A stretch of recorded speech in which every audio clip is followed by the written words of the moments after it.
The Menendez brothers have spoken out together for the first time in a very long time in a new documentary on Netflix titled The Menendez Brothers, and we're going to talk about it in today's video.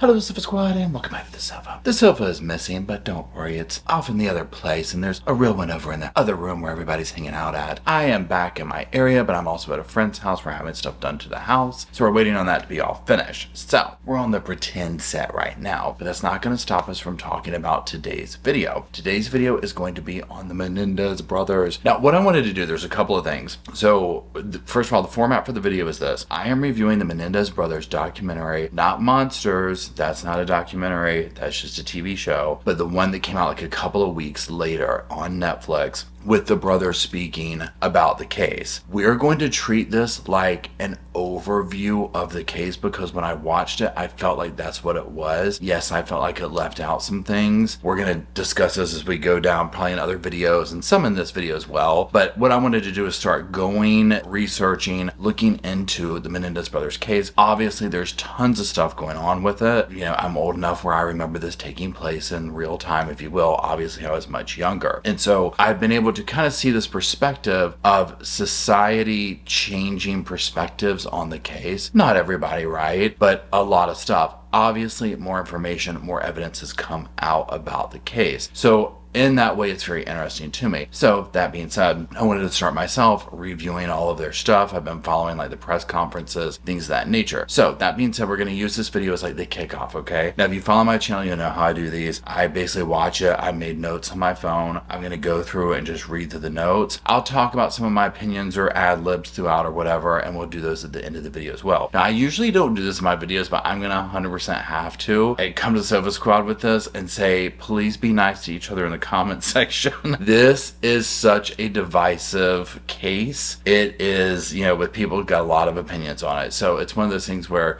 just, you know, agree to disagree type thing if that is the case, you know, and just be the Sofa Squad that you are down in the comment sections. Yeah, because I know people have very strong feelings in both different ways for this, what's going on and all the updates and whatnot. So that being said, what we're going to do is very quickly do like a 60-second overview for those who are just completely unfamiliar for this case and are like, huh? Who? What? When? So the Menendez brothers are Erik and Lyle Menendez. Now, they were much younger at the times of these crimes. Obviously, it was 1989. We're talking Beverly Hills. We're talking, you know, the pinnacle of privilege and money and wealth and power and all that type of stuff. Now, the victims, when I say victims, because I kind of look at it like there's two sets of victims in this case. Erik and Lyle are the victims of the things that they were subjected to at the hands of their father and kind of their mother also in a way by her not doing anything and whatnot. We'll get into that later. But then there's also the actual victims whose lives were taken in the case, right? And that was their mother and father. And we are talking about Kitty, the mother, and then José, the father. Now, they have a very, you know, deep, long past, and we'll get into that more as we go through here. So, but just know, you know,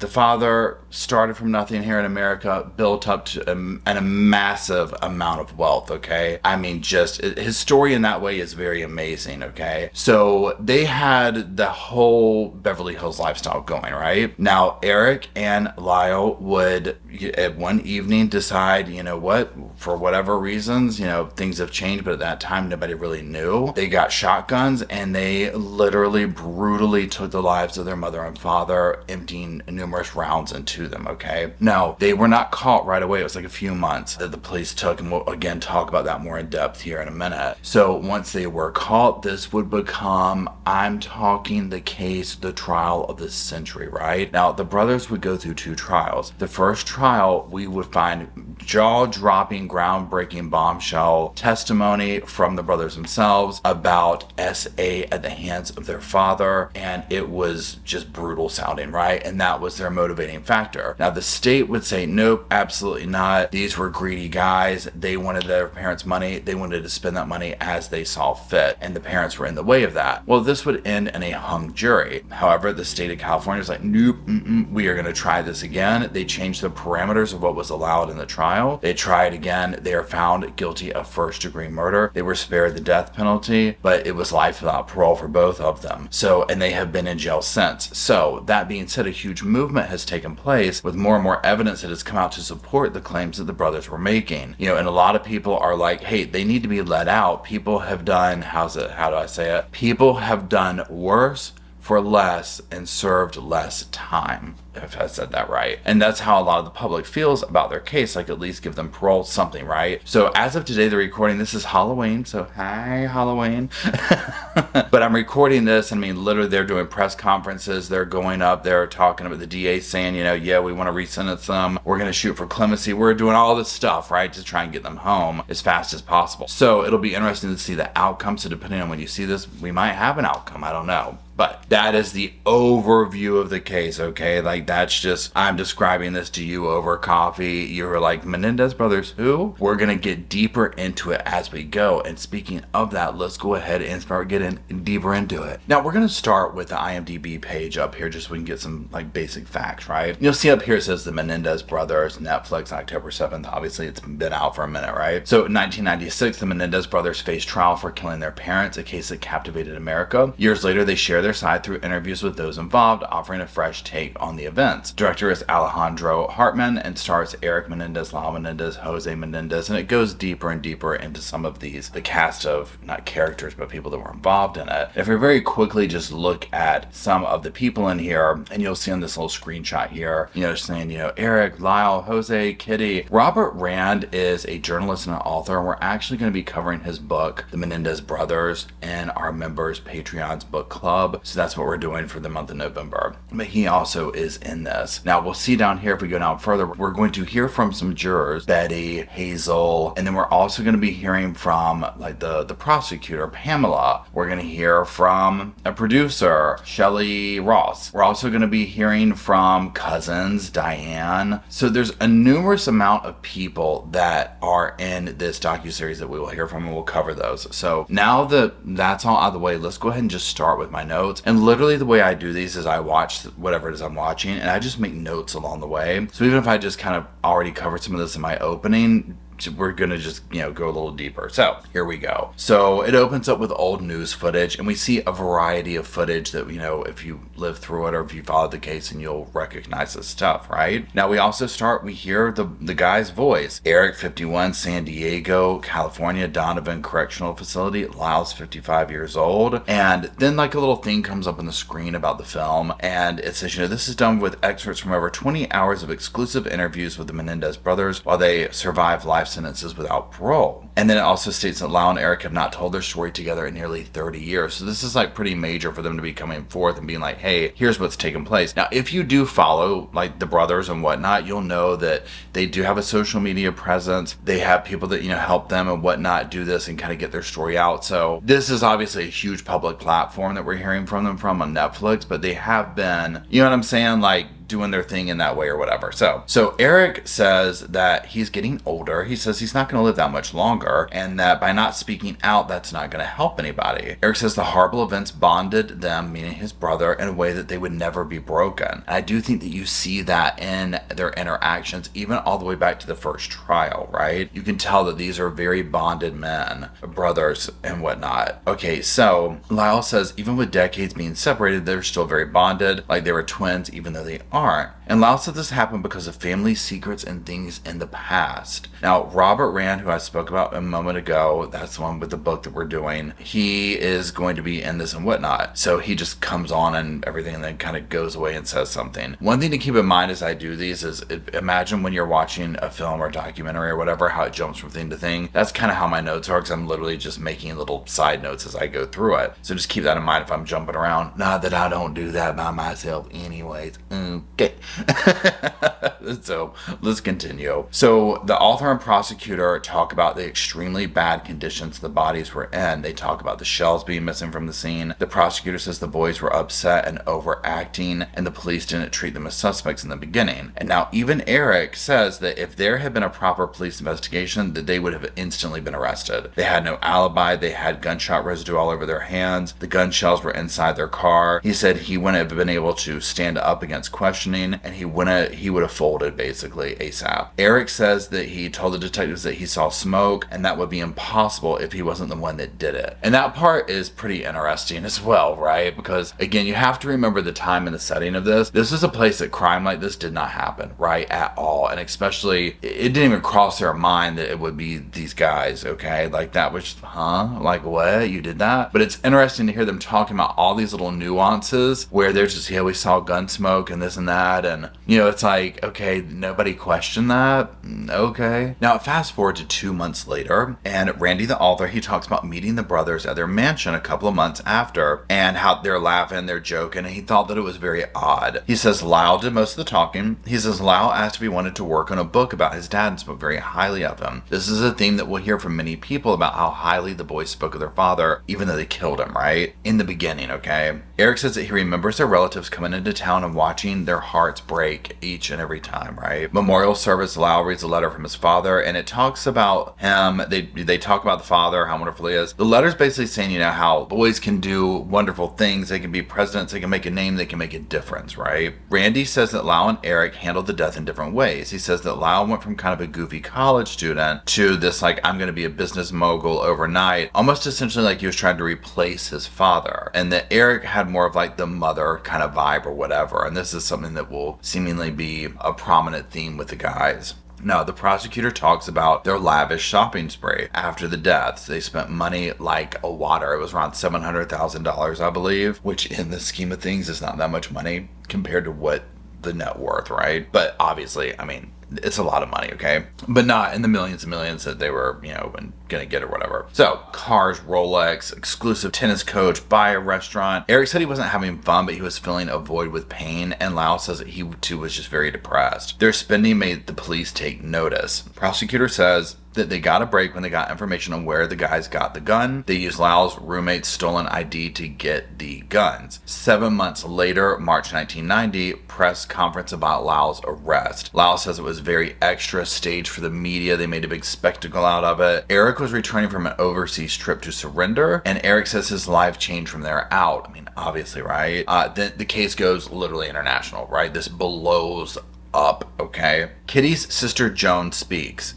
She just couldn't believe that the boys would do this, and a lot of the Menendez family didn't believe it either, she said. Erik says he couldn't imagine telling his family and his grandmother that they had done this. Lyle says he didn't want to destroy his father's reputation after they were responsible for the death. Okay, so there's these many layers going on here that you see of like trying to protect the father's reputation. One thing that I really took from this in this case over time and whatnot is that the guys were so conditioned to believe, and maybe this household, like dad is, and I think they referred to him as like a Greek god, right? I mean, they were just conditioned to sit there and think this even in the aftermath of the death. Okay, now we fast forward to June 1993, the trial. Betty Oldfield, a juror, says that she was already well aware of the details. Hazel, another juror, said she was surprised when she saw the boys at first and was like, wow, I thought that happened years ago. They talk about how this was going to be one of the first major trials dealing with celebrity type stuff, and it was on a new channel called Court TV. Okay, we're going back in time, y'all. That's pretty amazing to me to be reminded that that's how far back Court TV goes, okay? A long time. Right?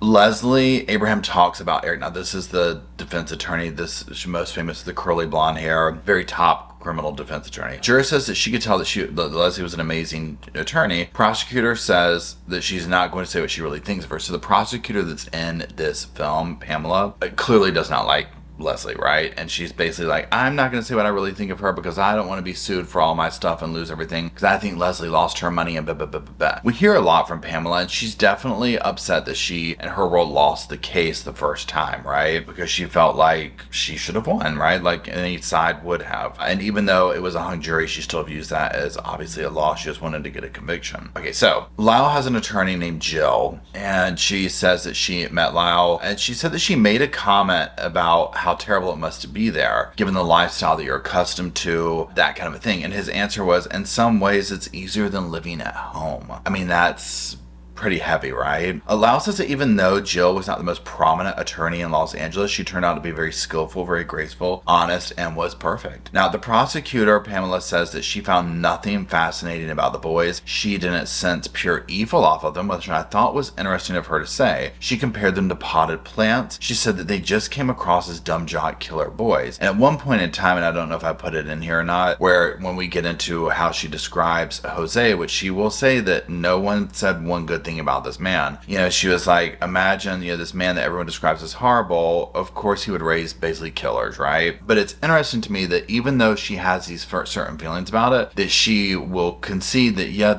these guys don't seem like evil killers. She makes it sound like they were more just like, hey bro, you want to take mom and dad out today? Sure, bro. I mean, we're kind of bored. Like, it was like that little of thought. Because one thing you have to remember is like a narrative that goes through this is talking about, we saw this TV show and blah, blah, blah, blah, blah, you know, and all this type of stuff. So for them to just kind of sit over there, I mean, I guess too, and my question would be, well, what did you expect them to do? You know what I'm saying? Like what, I mean, I don't know, like what did you expect them to do? You know, if they were acting one certain way, the public, the media, the lawyers would be like, why are they too happy? They're acting this way, you know what I mean? Like, I think they're trained, not just them, but anybody, to just kind of be like, you know, that type thing. So anyways, let's keep going. The judge on the case was the same way that did the Rodney King case. A reporter says that the way that went down, that there was this distrust with the Los Angeles court system, and after that the Los Angeles judicial system wanted to prove itself. And I think that we see this happen with cases. I think this is definitely a component of this case, maybe not the first trial, but the second. Now we see some of the opening statements, and we hear the state say, you know, this was a motivation of money, a life insurance policy, and that was the motivating factor, to get all this money and spend it. Now, the defense will say that the motivation behind this was fear, and fear alone, because they were afraid of their mother and father, and they were going to prove this to the jury. She talks about the father's violence. She talks about the mother's craziness. So this sets the stage for what's to come, right? Obviously. Now, the prosecutor says the only reason she's doing this documentary now is that after 30-some years is for Kitty, the mother. She says the mother was treated poorly by her husband and her sons, and now her name's being dragged through the mud again. So, like, that's basically why she wants to do it. I'm sure there's probably some other motivating factors to it, but she didn't say that. Okay, so then we go to like a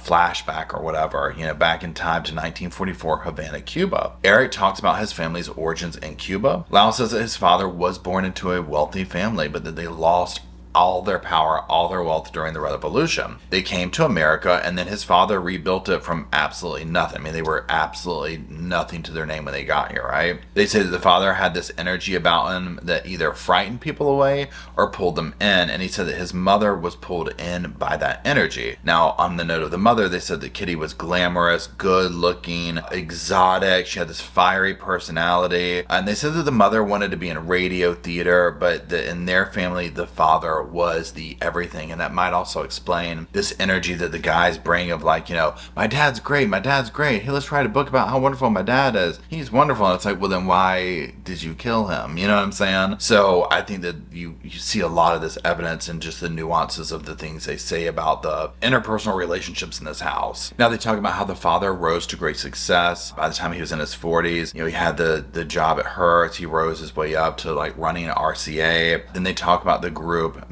Munundo. That is, I think, Ricky Martin, that kind of boy band back then. They will not go into great detail. This is one of the things that they leave out here, but we now know that evidence has come forth that the father essayed one of the members of this group. So that's just one of the things that have come forth and whatnot that's circulating. So there's that, but they do mention this group or whatever. Erik says that two kids don't commit this kind of crime for money. They were already going to get the money, so they committed it for a very different reason. And I would tend to agree. I mean, I think that there's two thoughts of argument there. There's what he's saying, like, we were going to get this money. And I mean, honestly, the parents probably would have been worth more alive longer than dead. You know what I'm saying? Then there's the other camp, and I'm just thinking of like comments I've read and stuff like that of, yeah, but they just wanted to spend that money how they wanted it. The parents were in the way. I mean, the boys like technically didn't have anything then, so all that money was going to be something. Okay, well, I get that too, right? I think that this is a case where two things have to be true at one time. You have to view the context. You have to look at it, the way, and all the varying factors. For me, on the talk of like just a money motivating thing, I'm just like, well, they spoke so highly of them on the surface level before they were willing to peel back those layers to their truth about what took place. So with the money thing, I'm kind of like, I mean, they seem to have access to everything they wanted, right? I get, oh, more is better, whatever. And that could have been a motivating thing, but I just didn't get the vibe from that with this at all. Like, it just didn't seem that way. I'm not getting that energy from it, but that's just my personal opinion. So let's keep going. They talk about how this case cracked open. They talk about how Erik had committed some burglaries when he was younger. They ended up sending him to a shrink. After the murders, Erik starts seeing the shrink again. 9 yards. Okay, so after the murders take place, he calls the shrink up to go see him again. And the doctor speaks in this documentary. And the doctor will talk about that meeting with Erik. And he's like, yeah, you know what? He looked like he had lost weight. He was anxious. And they take this walk. And he says, like, on the way back, Erik kind of leans in and he's like, we did it. You know, and of course he's like, oh my God, right? And so he's like, Erik will go into great detail about, you know, the crimes and what happened. He says that the dad was dominating, had major control issues with their mother, and they included the mother because she would have been a witness and they didn't think that she could survive like the emotional toll. They do speak in, you know, amongst this and other things and whatnot about just the relationship with the mother had to the father, that kind of dependency and whatnot on that. Lyle talks about how he basically wanted to get the boys to confess on tape. Now Lyle speaking of the doctor, right? And it was like blackmail. And Lyle says he was angry with his brother in the moment because he can't believe that he thought the doctor was a trustworthy figure. Lyle says that his dad had originally picked the psychologist and called him sleazy because it was the only psychologist that was willing to breach confidentiality to tell their father everything he learned during their meetings. The doctor says that the boys basically threatened to kill his life as well. And Lyle says that never happened, and the doctor's girlfriend would end up being the one to go and tell the police about the confession of the boys. Turns out his former girlfriend was also a patient, and she claims that he R'd her, and that's why she went to the cops. But then she also said, oh, hey, by the way, the brothers confessed to him, so you might want to ask him about that too, right? Because remember, this was like mega headlines at this point. She said that the doctor drugged and kidnapped her to try and keep her quiet. The doctors had a lot of stuff come up, okay? It's just, we'll leave it at that, right? Let's let that speak for itself, okay? You know, it's one thing, and I'll just interject this because I'll probably forget it. This is like, put HIPAA, put all that stuff aside. Like, let's just talk about, like, say, morals or whatever. You learn some kind of tumultuous information, especially at this time, right? Nobody knows the innards of what's going on and whatnot. You find out about something. Well, obviously, it's like, oh my gosh, right? I need to do the right thing. I need to do this. The doctor seems like somebody who tried to leverage that in a way of, like, almost like, we could write a book, we could split it. You know what I mean? Like, that kind of energy. Not that I'm saying he said that to them, but you get where I'm going with that. Just that level of stuff going on. The stuff with this girlfriend and whatnot. I mean, there's just a lot of very suspect stuff with the doctor taking place, okay? I can understand why Lyle, for obvious reasons, would be upset at his brother for telling somebody, right? I mean, hello. But then also to where it's like, you went to what doctor? And you said, what? Are you crazy? Like, him of all people? Okay, then the prosecutor will speak again, and she'll say that they used the doctor on the stand so that they could get those tapes, the confession, whatever you want to call it, you know, into evidence or into the case. Well, this whole dynamic of using the tapes went all the way to the Supreme Court because, for obvious reasons, patient-doctor confidentiality, all that type of stuff, they were able to get these tapes in, but it wasn't until like the very end of the trial. They talk about this alleged escape attempt that came up during the trial, right? They go into this and they're like, you know, okay, this whole dynamic where they found this letter in one of the boys' cell. At the very end of it, it says destroy after reading. And then Erik's like, you know what, we were talking about the secrets of the family and whatnot.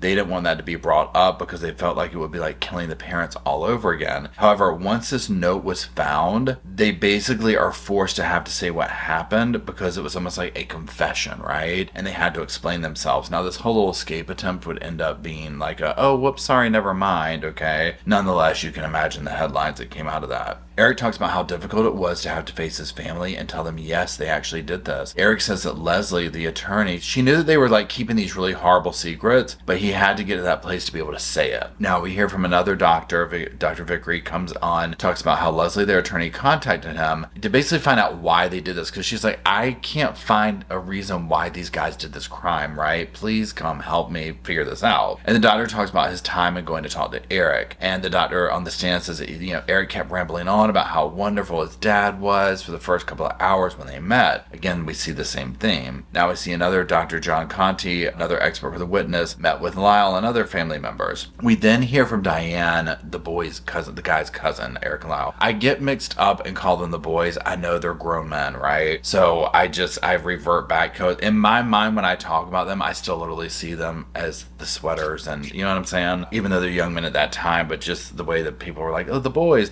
So I'm not trying to say anything by doing that, but I do need to clarify because I probably pivot between the boys, the guys, the brothers, that kind of thing, so I apologize. So, we meet their cousin Diane, okay? She recounts a time that they were all hanging out and Jose, the father, told Lyle to get on the counter and jump off and he was going to catch him. But as Lyle went to jump, Jose moved out of the way and Lyle falls to the ground and he told his son, you can never trust anyone. Now, those are the little moments, like those like get in your head, mess with you moments, and I'm just like, like what? That is so messed up. Okay, another family member on the stand talks about seeing Jose punch Lyle with a closed fist when he was a kid. Lyle says the reason why there is zero character witnesses for his father is because so many people have said that he was the worst human being that they had ever met. Now, this next part to me is very interesting. Even the prosecutor said that she could not find anyone to say anything nice about Jose Menendez except for his secretary, okay? Like 0 people said anything good about this man, which just kind of paints the picture more of like, if he's this horrible to human beings out in the public, imagine what went on behind closed doors. You know what I'm saying? She says that everyone else had horrible stories about him and what a monster he was. And this is when she made the comment about, a monster raising 2 killers isn't a big surprise, that kind of thing. Okay, so the defense experts say Lyle was more like the father, more intimidating,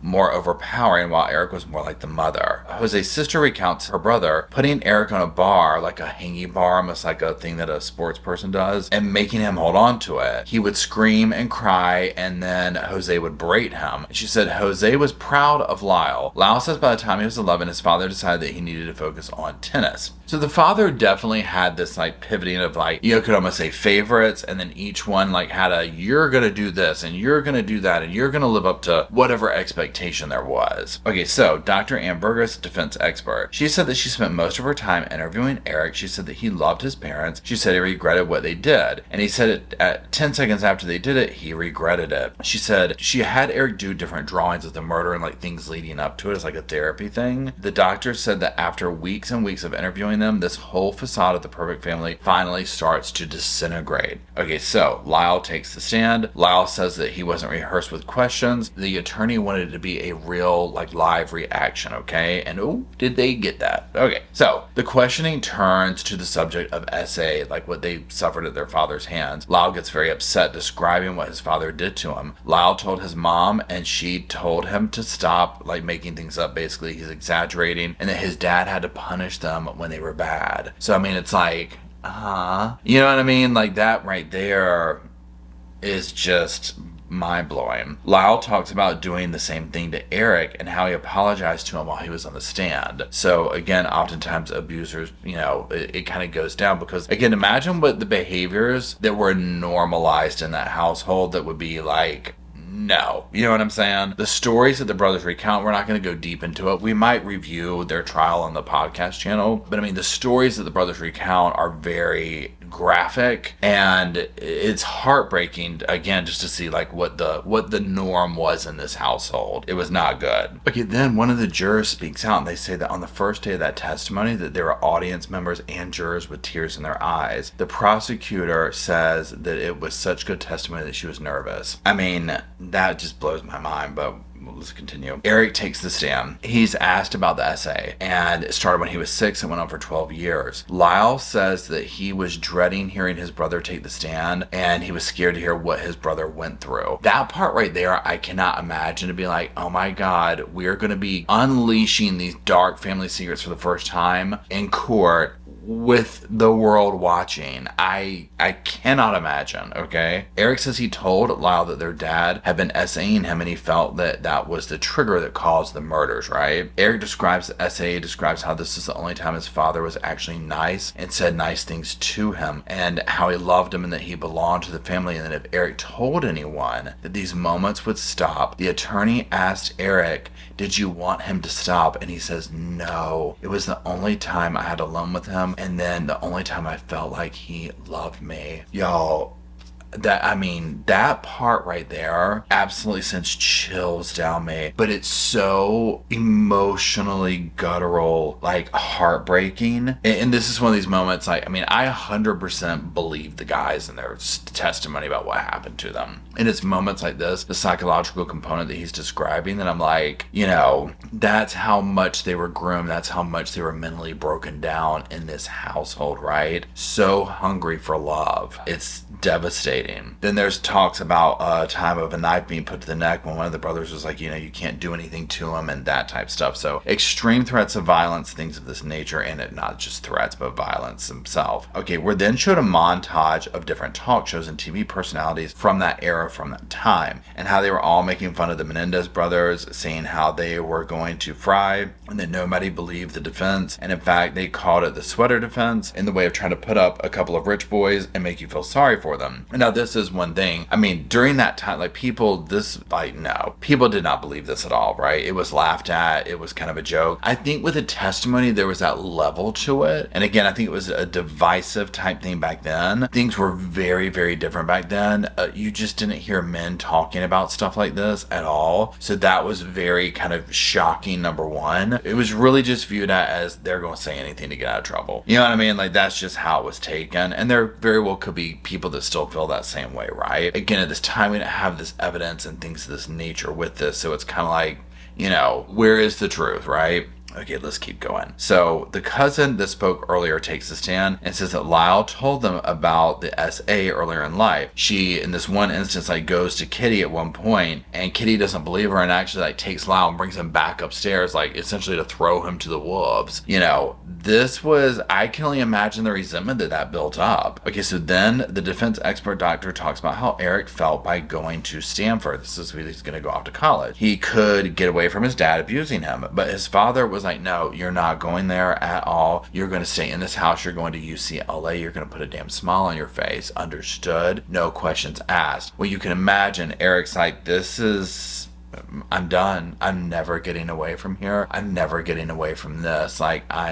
This is my life, right? I can only imagine what that must have felt like. So Lyle says that he confronted his father at one point, and he tells him, you're never going to touch my brother again. He says that he would tell the family, and it says his father said, what I do with my son is none of your business. And we're going to pretend like this conversation never took place, that type thing. And apparently during this, at some part, when Kitty's confronted with this, she's like, what, do you think I'm stupid? I know this has been going on. Again, I don't have any context for myself to put that in, so I can't say, I know what that feels like, but I can maybe appreciate it. And I cannot fathom what the thud in your stomach would feel like from that revelation from your mother, but then also the desperation of, I'm never getting away from this. This is, my life, right? So when you're young like that, time is so different back then. You know what I'm saying? Now, well, let's put it this way. Even if you were suffering in something like that, time would stretch out forever. It doesn't matter how old you are. So let me just clarify that. But time in general, pretend all that's gone. When you're younger, it's just time, it seems like you got all this time, right? So it's like when you're in school's never gonna end. That's my life. Things seem so finite,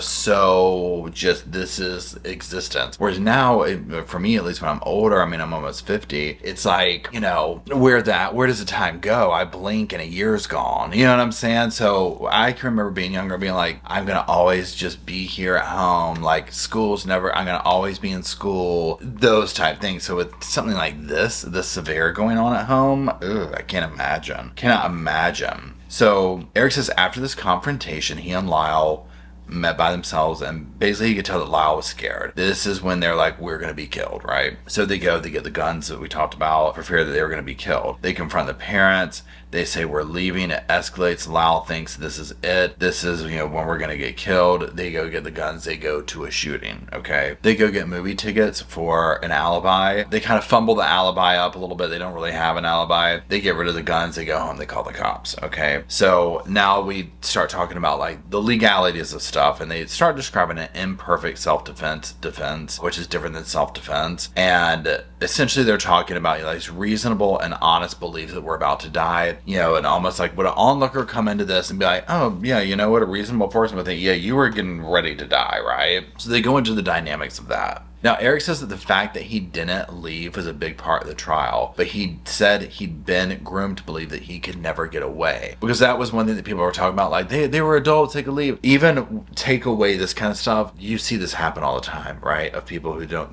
they're not mentally capable to leave. They can't get it together, whatever. I can see where Lyle would have had an easier time getting out versus Erik. You know what I'm saying? Because Erik did seem more like the meeker follower, that type situation. So I don't hold that part against the guys at all, right? Because I'm like, especially, they were young, okay? So I get that part. Now, the prosecutor will say that the whole defense was fabricated, not true, right? That this was concocted, the whole 9 yards. Do with that what you will. Okay, so the jury deliberates. A juror says that they go in, they take a hands, and it's literally split down the middle. The men wanted first-degree murder, the women did not. They deliberated for a month. Okay, let that sink in. A month. Side note, if you follow me for Sarah Boone, that's what she was thinking was going to happen with her case. So this is where right here she was thinking, they're going to be out for a month. This is a tricky one. They were back in less than 2 hours. Can't roll my damn eyes hard enough. That's a whole other topic there. So they were deadlocked. There was a mistrial, okay? So the DA says they're going to retry it again. Now this comes up on the heels of all this going on. The O.J. Simpson debacle happens, okay? And this takes over the public's attention. Now 11 months later, they talk about a woman who was recording conversations with Lyle over a 2.5 year period. Part of those conversations is Lyle basically being like, well, I had to say something or lie or whatever. Obviously this doesn't look good, right? But to me, the little bit that I haven't heard enough of it, so I won't say anything to it. 5 months later, O.J. Simpson is found not guilty, okay? Now, this would have a backlash on high-profile cases. Well, guess what happens after that, okay? The retrial of the Menendez brothers. Now, the judge limits testimony about the SA. They aren't women, so you can't use the BSS defense. Now, remember, if we followed Sarah Boone, this is the battered spouse syndrome. Again, remember, times are very different back then, right?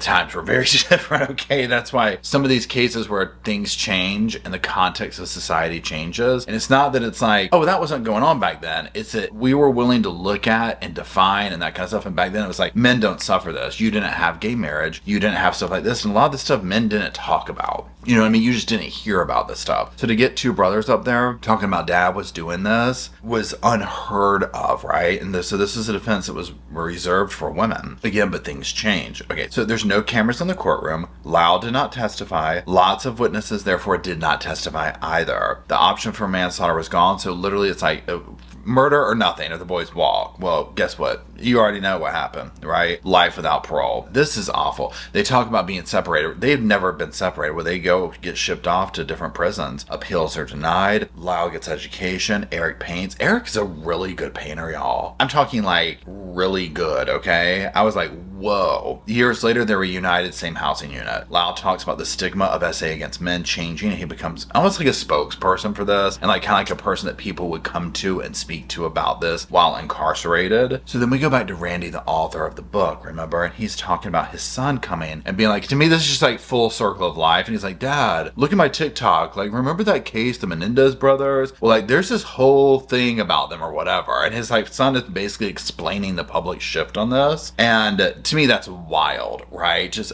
utterly wild, the full circle of life. Erik still blames himself for this, right? And by going to his brother and whatnot, he was a catalyst for all this. Now, those are all the notes that I put on there. So what I want to do now is just kind of enter into some of my own thoughts. Now, keep in mind, I'm not a doctor, a lawyer, a therapist, a cop, a judge, any of that fancy credential stuff. Okay. The only credentials we got up in here is a sofa, which ain't even here, and some sass. Okay, which that's here. Okay. Present. Count of four. I'm here. Monday morning school classes begin. So here's my thing. This again is a case where there is context, two things have to be true at one time. This is complicated, right? So first off, right off the bat, I believe the boys, the men, whatever. I believe the brothers, okay? I told you I keep doing that. I believe the brothers. I believe they suffered at the hands of their father. I believe they suffered at the hands of their mother in this context. Remember, family members, all sorts of people are, get them out, get them out. Here's the basis of my thing with this because of, and I'm going to use the word political, some of these key points that I hit on the very ending of the OJ trial happened, backlash, them removing all these options to create a different boundary zone for what the jury could do. It speaks volumes to me that the first jury was hung. Right? It speaks volumes to me that with the changes they put in there, the second jury was like, yeah, guilty. That was the only choice they had. Because I felt like they were like, they're guilty of something. You know what I'm saying? But this is our only option. Okay? So all that being said, I'll go back to my statement earlier of people have done worse for less motivation and served less time. Okay? The guys were very young. Was it a brutal crime? 100%. Okay? No one's denying that. This ain't a whodunit, right? At all, okay? They did it. You know, they have said they did it, right? Evidence has come forth to support the claims the guys have made, okay? To me, it's not a question if that happened to them. So this shifts the narrative of, oh, okay, so hold on here. Again, society has changed, this, that, and the other. Let's look at this through a different lens, right? Now, let's put it this way too. Had the guys been behind bars and just been these horrifying human beings, Susan Smithin behind bars, okay? If the guys had been behind bars pulling Susan Smith BS left and right, this would probably be a completely different story. Because people would be like, oh, yeah, they proved themselves, right? They've done so much behind bars, though. They've been productive, okay? That speaks volumes. They're kind of like spokespeople for, you know, coming forth with your story and whatnot, right? So to me, I view it like they deserve a chance at parole at minimum, okay? And here's the thing. A lot of these cases we don't hear about. We hear about these very publicized things. We're not hearing about people, like I say, that have done way more heinous stuff, that are going behind bars, doing some good stuff, doing some other time, and getting paroled out. Unless said person goes back out and does another crime or whatever, they just fly under the radar. But then when these mega, not brand name, but you know what I'm saying, like everyone knows the Menendez brothers situation, when those things come out, everyone knows about it. So it also facilitates more of a harsher lens on them in the judicial system. You know, the judge doesn't want them to get out, probably. The original judge, like, you see the prosecutor, oh no, they're guilty, they're lying. That's their reputations out there, okay? Yes, the prosecutor, Pamela, seems a little bit bitter, okay? I mean, there's no other way to say it. She seems very bitter that it ended that way. And I mean, again, she's of the belief that they're absolutely guilty 100%, okay, that all this is made up. So from that standpoint, well, I can appreciate where she would look at it like, well, no, they're two killers, they shouldn't get out. Okay, like, and she even said something to the degree of like, well, let's just, you know, if we're going to try cases like this, let's just like go on TikTok and do a poll and let everyone decide if somebody should whatever. And there is some merit to that to a degree, but some of these cases that we see take place, the context of things changes. And this brings me to one of my closing thoughts with this, and that is the Gypsy Rose effect. One question I'm very curious to hear in the comment section, and one thing that I'm like, this would be of concern, is the public's fascination with, oh my gosh, let them out, they did this and that, blah, blah, blah, blah. What happens when they get out and they don't live in a certain way that everybody, I'm not saying they will, they do something that rubs people the wrong way? And then all of a sudden it's, oh my God, they're horrible, lock them up, they shouldn't be free, kind of a thing, right? We saw this with Gypsy Rose. Now we're talking two completely different cases, okay? Completely different stuff, but two people who, per their testimony, suffered extreme abuse at the hands of someone, you know what I'm saying? And took the life and, you know, whatever, right? People absolutely wanted Gypsy out, and now that she's out, it's like the public has turned on her. I haven't gone down the rabbit hole on Gypsy Hulk completely, right? But, you know, I know there's lots of stuff of theories and this and that and the other. So I question, is that going to happen with the guys? Are they going to get out and then somebody's going to unearth this or that and be like, oh gosh, well this happened and that happened and blah, blah, blah, blah, blah. They should never go, that type thing. So I'm very curious, and I feel like they'll need to be on the lookout for that, and they'll need to very much be insulated and protected. I mean, I get they have obviously a network, right? They have actual blood family that wants them out. You know, I know that, you know, they have the relationships, things of this nature. I think that they have the right network, or support system is the word I'm looking for, because I think that will be crucial. Because I think, like, if you compare like the public reaction to someone like Gypsy Rose, where she got out, it was kind of like just this messy, like,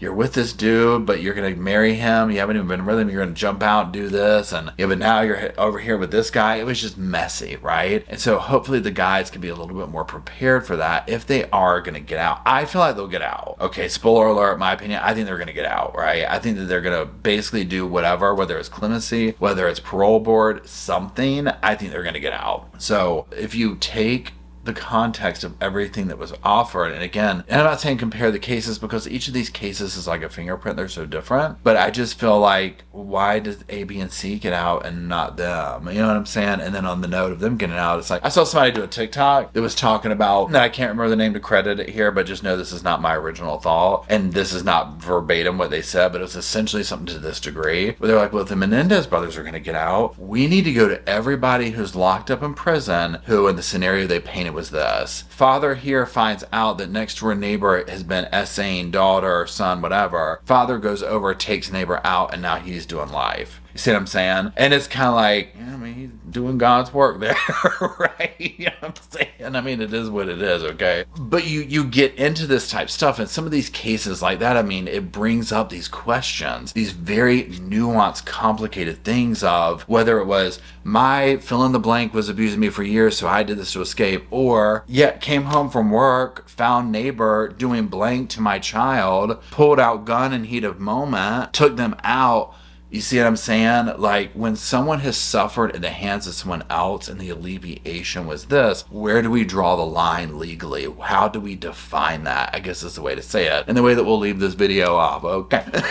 So that's it. Let me know what you think down in the comment section below if you're still watching. Well, I thank you for still watching and hanging out with me. If you could, drop some little sofas off there for myself, Roscoe and Spirit, Bo and Luke, and anyone else who wants to join. And until we do meander our way down to the comment section to talk about all this stuff, I'll see y'all soon.